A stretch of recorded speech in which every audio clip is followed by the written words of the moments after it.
அந்த காலத்துலேருந்தே தமிழ் சினிமாவில் பார்த்தீங்கன்னா அந்த படங்கள் மிகப்பெரிய வெற்றி அடைஞ்சு 100 நாட்கள், 200 நாட்கள், 300, 400, 500 நாட்கள் கூட படங்கள் ஓடி இருக்குது.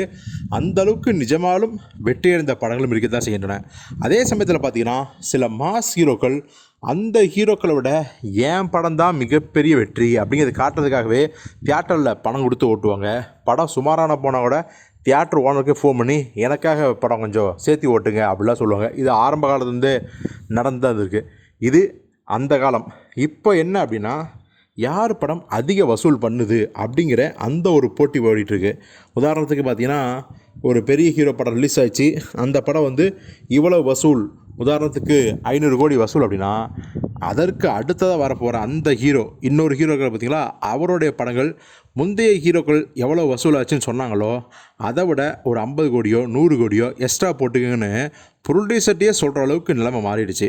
இதில் பார்த்தீங்கன்னா பெரும்பாலான ரசிகர்கள் குற்றம் சாட்டுறது 2 ஹீரோக்களை. ஒன்று சூப்பர் ஸ்டார் ரஜினி, 2வது தளபதி விஜய். இவங்க 2 பேருக்குள்ளே தான் பார்த்தீங்கன்னா யார் அதிக வசூல் தராங்க அப்படிங்கிற போட்டி ஓடிட்டுருக்கு. அதனால் 2 பேருமே தயாரிப்புகளை இன்ஃப்ளூயன்ஸ் பண்ணி தங்களோட ஒரிஜினல் வசூலை விட பல கோடிகள் அதிகமாக போடுங்க அப்படின்னு சொல்கிறதா ஒரு பக்கம் ரசிகர்கள் குற்றம் சாட்டிட்டு இருக்காங்க. இன்னொரு பக்கம் பார்த்தீங்கன்னா, இவங்க சொல்கிறாங்களோ இல்லையோ, தயாரிப்பாளர்கள் என்ன பண்ணாங்கன்னா இவங்களோட அடுத்தடுத்த படங்களோட கால்ஷீட் வாங்கிறதுக்காகவே இஷ்டத்துக்கு வசூலை போட்டு தாக்குறாங்க அப்படிங்கிறதையும் நம்ம பார்க்க முடியுது. ஆனால் ஒரிஜினலாகவே டங்கல், KGF 2, பாகுபலி 2, RRR இந்த மாதிரியான படங்கள் பார்த்திங்கன்னா நிஜமாலுமே 1200 கோடி, 1500 கோடி, 1800 கோடி வசூல் ஆகுது. ஸோ அதனால் ரசிகர்கள் என்னங்கன்னா, தமிழ் சினிமாலையும் 500 கோடி, 800 கோடி, 1000 கோடி போட்டால் கூட நம்பிக்குவாங்க அப்படிங்கிற மாதிரியான ஒரு நம்பிக்கையும் ஓடிட்டுருக்குங்கிறாங்க. ஆனால் இது குறித்து இயக்குனர் சுந்தர் சி பார்த்திங்கன்னா கடுமையான ஒரு எதிர்ப்பை தெரிவிச்சுக்காரு. ஏங்க, இந்த ஹீரோக்களோட படங்கள் 500 கோடி, 600 கோடி அப்படின்னு சொல்கிறதெல்லாம் வெறும் ஹம்பக்குங்க, சுத்த ஃப்ராடு.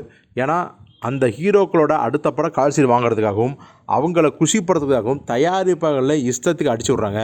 அதற்கான கெப்பாசிட்டியோ பொட்டன்ஷியலோ தமிழ் சினிமாலே இல்லை. என்ன தான் பேண்டியா பண்ணாலும் இந்த படங்களோட தரத்துக்கு அவ்வளோ கலெக்ஷன் ஆக வாய்ப்பே இல்லை. அதனால தான் சுமாரான படங்களை கூட 500 கோடி, 600 கோடி இஷ்டத்துக்கு அடிச்சு விட்டுருக்காங்க அப்படின்னு கடுமையாக தாக்கியிருக்காரு. ஸோ இது குறித்து நீங்கள் என்ன நினைக்கிறீங்க அப்படிங்கிறத கமெண்ட்டில் சொல்லுங்கள்.